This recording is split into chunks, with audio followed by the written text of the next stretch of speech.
to the flag of the United States of America and to the republic for which it stands, one nation, under God, indivisible, with liberty and justice for all.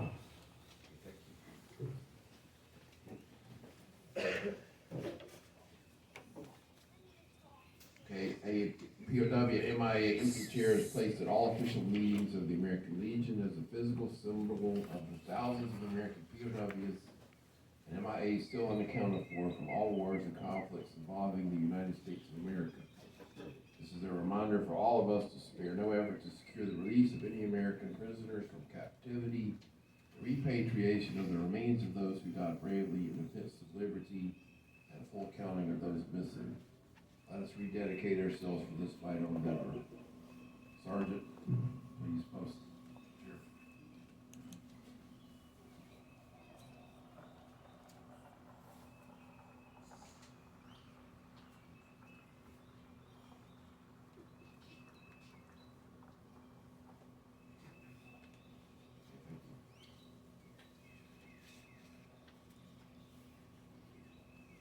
Sure.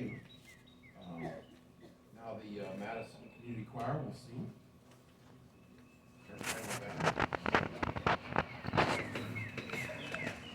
Yeah, everybody sing. They will need it.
Everybody's seated. I'd like to just recognize all those who were in the military. So please stand.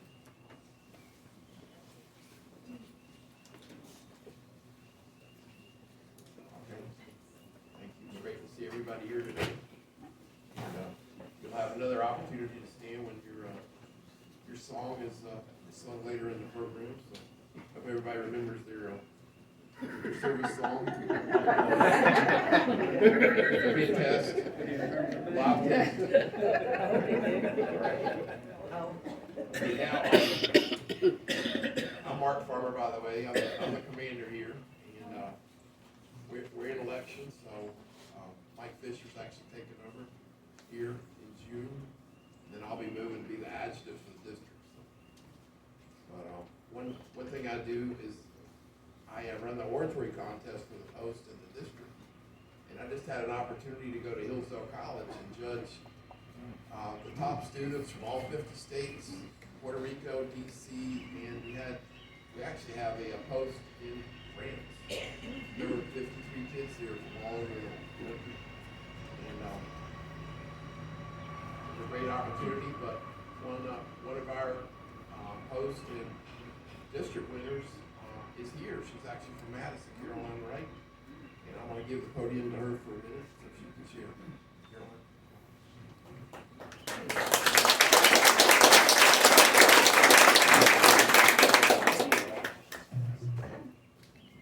Good morning, everyone.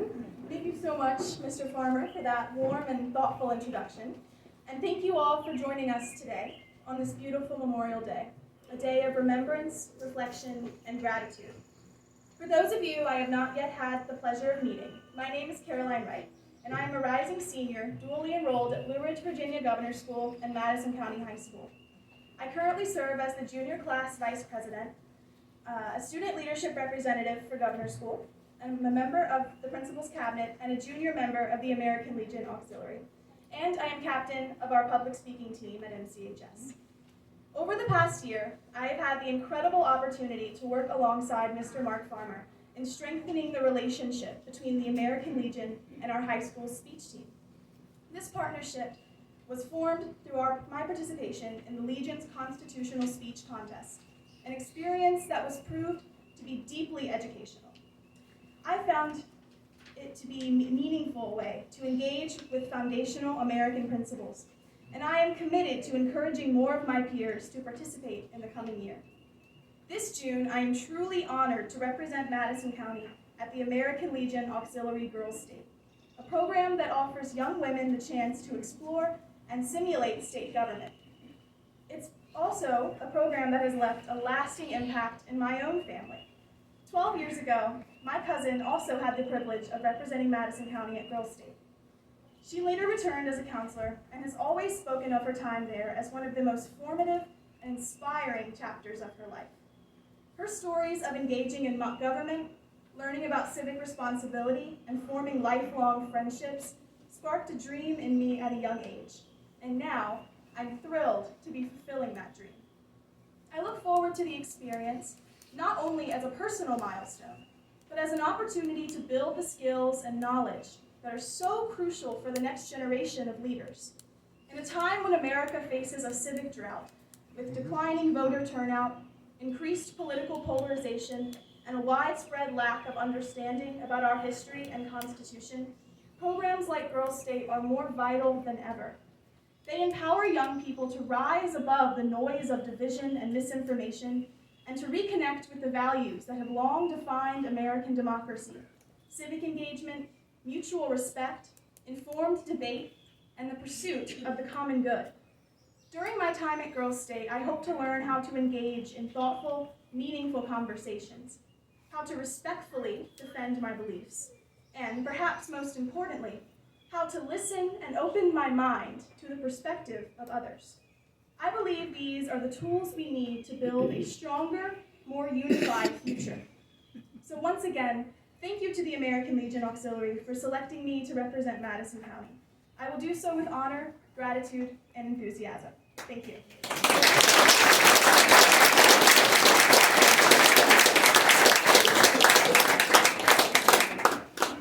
This is a certificate for Caroline from the auxiliary. The certificate is an award in recognition of her outstanding leadership abilities. Your academic accomplishments, your service to others, your future goals in governance, and your overall character.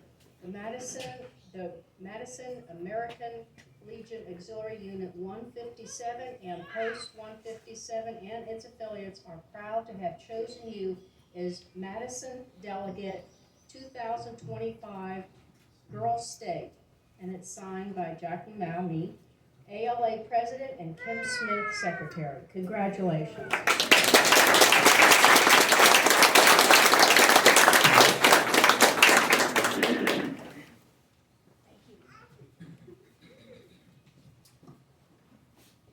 Yeah, we wanted to recognize Caroline and looking forward to her career and continuing to represent us.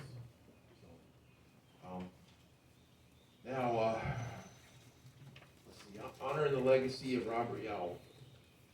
Ladies and gentlemen, distinguished guests, and dear friends, I stand before you today not only as a friend of Robert Yowell's nephew Albert, but as a fellow airman, one who followed in his footsteps, dedicating my own career to the skies, just as he, Robert, and Albert once did. I'm also a retired pilot of the United States Air Force, and it is with deep respect and personal connection that I introduced Albert Yowell to share his uncle's story, a story of service, sacrifice, and unwavering courage. Albert.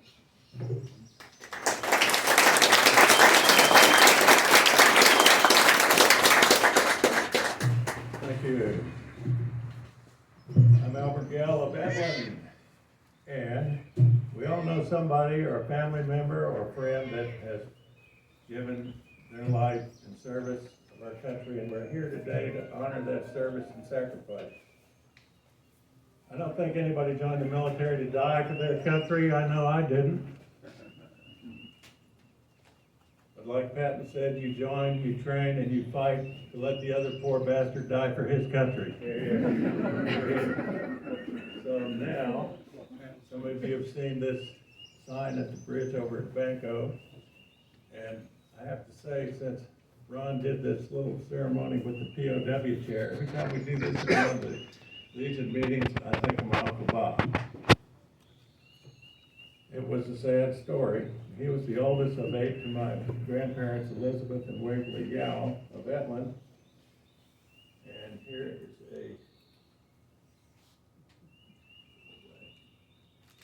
a picture of him. We don't have many pictures of him. But on December the 7th, 1941, he was a school teacher in the Plains, Virginia. And sometime after that, as a patriotic American, he joined the Army Air Corps. He wanted to be a pilot. Well. They said, no, you're too old. You're 27. You might have even been 26. So that's how he ended up being a radar officer on B-29s. Who knows, his nickname might have been Radar. Anyway, he was attached to the 444th Bomb Group stationed in India, B-29 crews. Here's a B-29, look at that, isn't that beautiful? Wow. This one was restored and flying again in 2017. And then there's another one that's been flying for some time. I've seen both of these around and about the country. Beautiful technology for that time frame. So radar was new technology in those days. It was top secret, it was confidential, and that was his job. He was filling in for a different crew one day on the 11th of January, 1945. The target was Singapore Harbor, which was under Japanese control.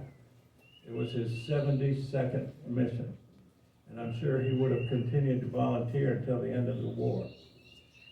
The B-29 was on the target run where the captain normally gives control of the airplane to the bombardier, who has some sort of an autopilot, and this refines their run in on the target.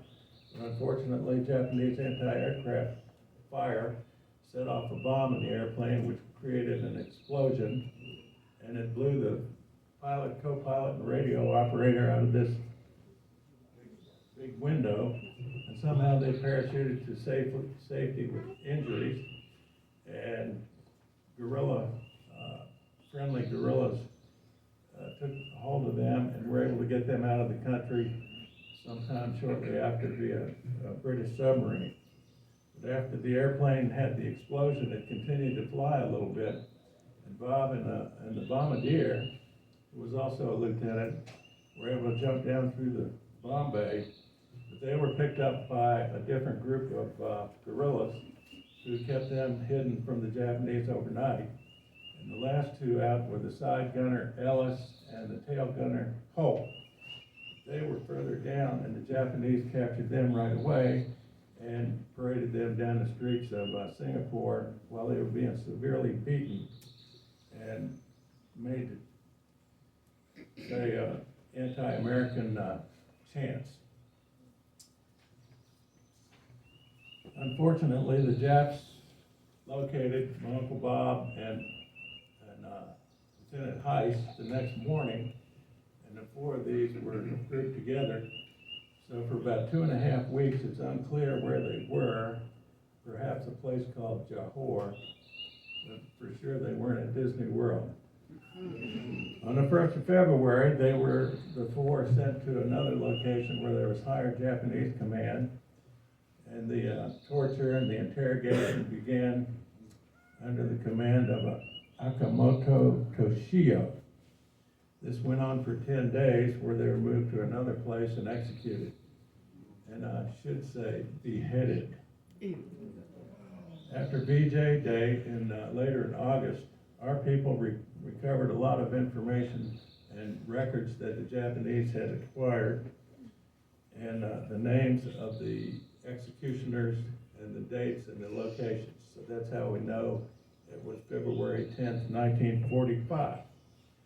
Later on, the Japs got nervous when they were hearing about war crimes trials over in Germany, so they dug up the bodies, and by this time there was about 22 POW airmen, and they were cremated and put out to sea. Nevertheless, justice was served to the Japanese chain of command who were responsible for these executions. And this was by a British war crimes trial in 1949. Nevertheless,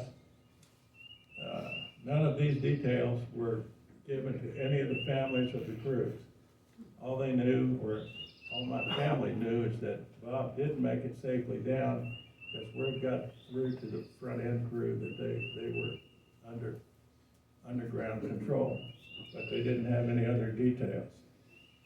So a nephew of the side gunner, Sergeant Ellis, was able to get information on this mission out of the Pentagon with his cousin, who was a lieutenant colonel there, and Declassification and Freedom of Information Act revealed a lot of information about these details.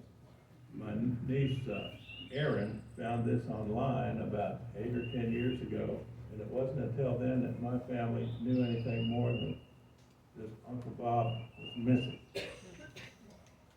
So now, it's a sad story. I'm going to change up a little bit and talk about another sad story. This is George and Al and Francis and Madison and Joseph. And what did they have in common? They were on this ship in the Pacific called the Juno. After a heavy night of battle in the Guadalcanal campaign, they inflicted a lot of damage on the enemy. But early morning, an airstrike hit the ship in such a way that it couldn't keep up with the rest of the ships going back to their safe area. So it was a prime target for a Japanese submarine, and a torpedo hit the ship in the ammo storage area, which caused such an explosion that it sunk in 42 seconds. 550 crew went down with it. But over 100, maybe as much as 140, actually were out in the water. But because of strict radio silence, no dispatch was made for rescue until 8 days later, a PBY seaplane did find 10 survivors that were still in the water. So over 100 of them either drowned or died from their injuries or were eaten by sharks or hypothermia. This is what these guys had in common. And there was another thing in common. Their last name was Sullivan, which means they had the same mother, the same father, and the same family from Waterloo, Iowa. So sad. So think, even though I never met my Uncle Bob, I know how hard it was on my grandparents and my father and his brothers and sisters. I know. And to think that one family lost 5 is just incredible. So a ship was named in their honor, and I ran across this story when I was in Buffalo, because the ship was on display after it was decommissioned. And then a newer ship, which is down in Norfolk, also has their name. Another story about, it's also sad, about Charles and Arthur and Henry and Oliver and another George. You can kind of guess where I'm going with this. They had the same last name, Bixby. Anybody heard of the Bixby brothers? Well, after a jog down the river in downtown Spokane, Washington about 25 years ago, I was admiring the statue of Abraham Lincoln, and a local person pointed out one side of the statue that had this on it, and it prompted me to research it a little bit. So now, give me a second. I'm going to put on a 1-minute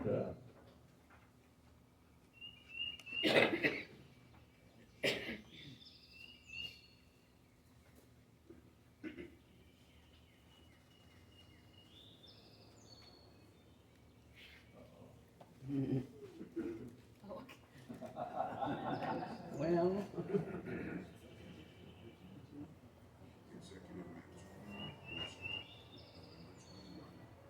64. Dear Madam, I have been shown in the files of the War Department a statement of the Adjutant General of Massachusetts that you are the mother of 5 sons who have died gloriously on the field of battle. I feel how weak and fruitless must be any word of mine which should attempt to beguile you from the grief of a loss so overwhelming. But I cannot refrain from tendering you the consolation that may be found in the thanks of the Republic they died to save. I pray that our Heavenly Father may assuage the anguish of your bereavement and leave you only the cherished memory of the loved and lost, and the solemn pride that must be yours to have laid so costly a sacrifice upon the altar of freedom. Yours very sincerely and respectfully, Abraham Lincoln. Think about that last statement in that letter, and the solemn pride that must be yours for having laid so costly a sacrifice upon the altar of freedom. This letter to Mrs. Bixby is right up there with the Gettysburg Address and Lincoln's second inaugural. It's quite a famous letter that he wrote. I have to say, after it was written in 64, it turns out one of the brothers had been a prisoner in Petersburg and made his way back to Boston, where they were from. They were Union soldiers. So sad. So how many mothers and how many fathers and how many families have suffered loss because of ungodly, nasty war. Think of all the suffering that's going on in Ukraine, the Middle East, and Africa, and even Russia. In each case, there's a mother, there's a father, there's a family that is suffering this loss. The 21st century is nothing but back-to-back war, and it doesn't look like it's going to get any better. It's not going to go away. There's more to come. It's humanity's terminal cancer. And it won't be over until Jesus comes back. So Amen. Hurry up. Amen. Amen to that. I'm going to play a song by Claire Lynch, and that will wind me up. She was at the Graves Music Festival several times, and this time was about 3 or 4 years ago. And I was so mesmerized by this lyrics and the story of this song that I went home and researched that the setting was the Stones River Battle in the Civil War. And apparently in those days, or any war, I suppose, soldiers would have a letter in their pocket that they would hope would get home in case they didn't. So this soldier wrote a letter and addressed it to his sister the night before the great Stones River Battle. And it is an awesome song. Apparently many sisters could read and their parents couldn't. So this is part of the setting. Here we go.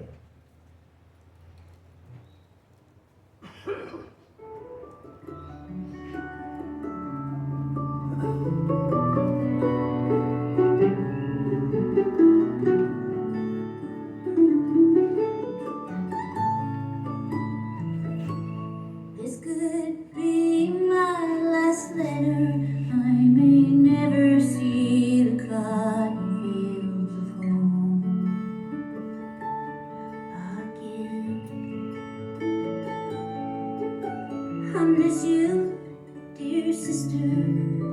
Tonight I never felt so alone.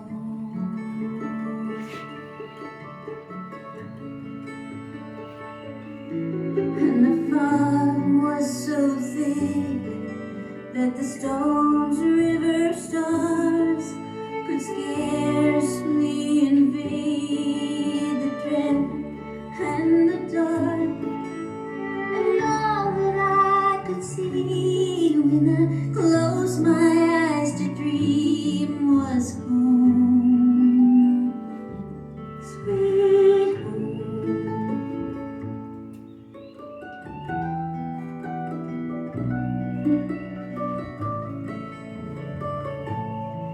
In the camps around the forest, the midnight coals were blowing through the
awesome song that is. I'm just a machine operator, but I get choked up every time I hear that song.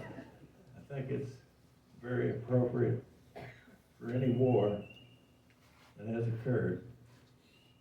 And I thank you for listening.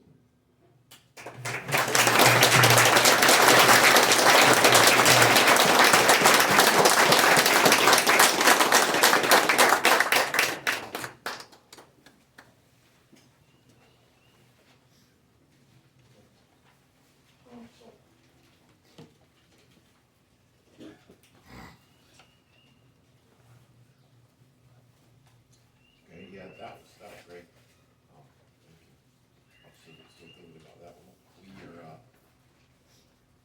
We live in a part of the country that we can, appreciate the Civil War and the Revolutionary War. People that don't, understand or realize that, are missing a great part of our culture and our heritage and our history. So thank you. Thank you, Sheriff. And he covered not only the Air Force, but the Army and the Navy, so that was awesome. Thank you. All right. Now, to celebrate those services, we're going to have the Armed Forces Medley. So, choir's going to lead, and we will participate. Essentially, are you going to brief it, or you want me to? When your song is sung, stand up and be recognized and sing out loud. Okay. We'll see how well y'all remember your service.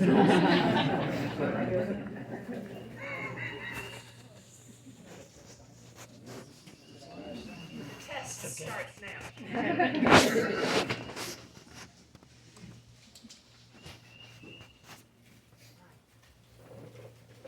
Begin with the Army.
want to go ahead and post the wreath still?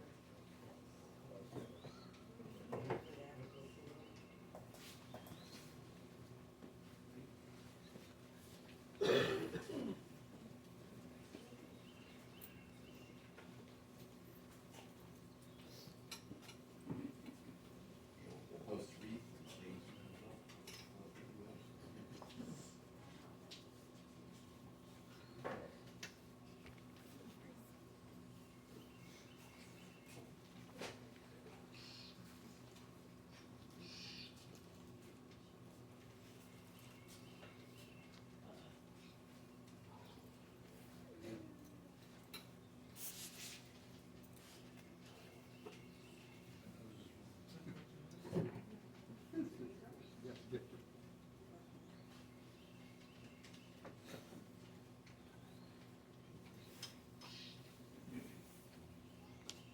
And honor guard. Most everlasting, got some names to read here. Some folks we lost in the last year. This, Eugene Falter, U.S. Army. He passed away December 20th. And he lived from 1932 to 1924. This year we lost Gerald Eugene Stevenson. He was also Army. He lived from September 2nd, 47 to January 3rd, 25. And he was also the Sons of American Legion's fire commander. And he had numerous, he was a district commander and post commander for years. So I remember them.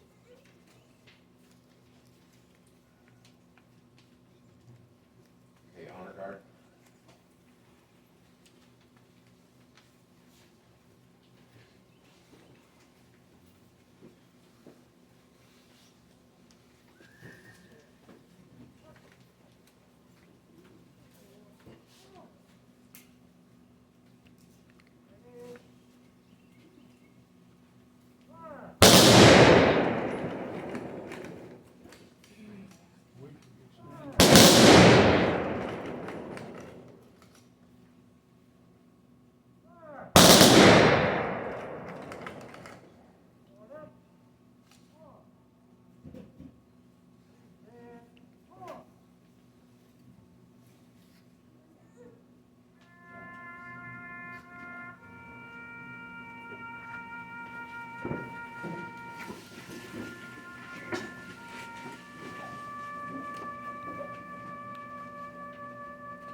Now, patriotic medley.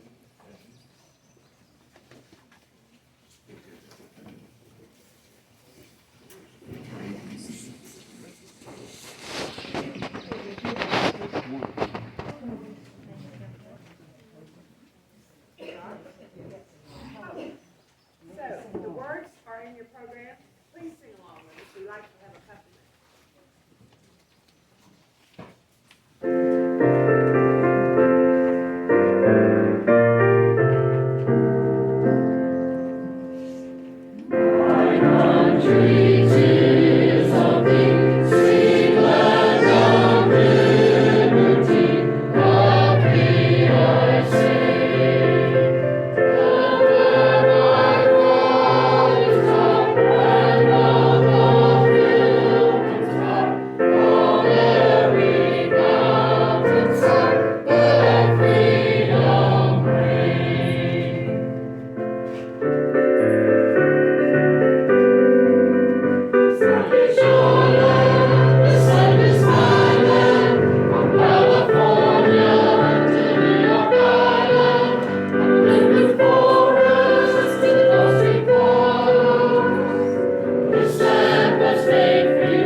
your heads.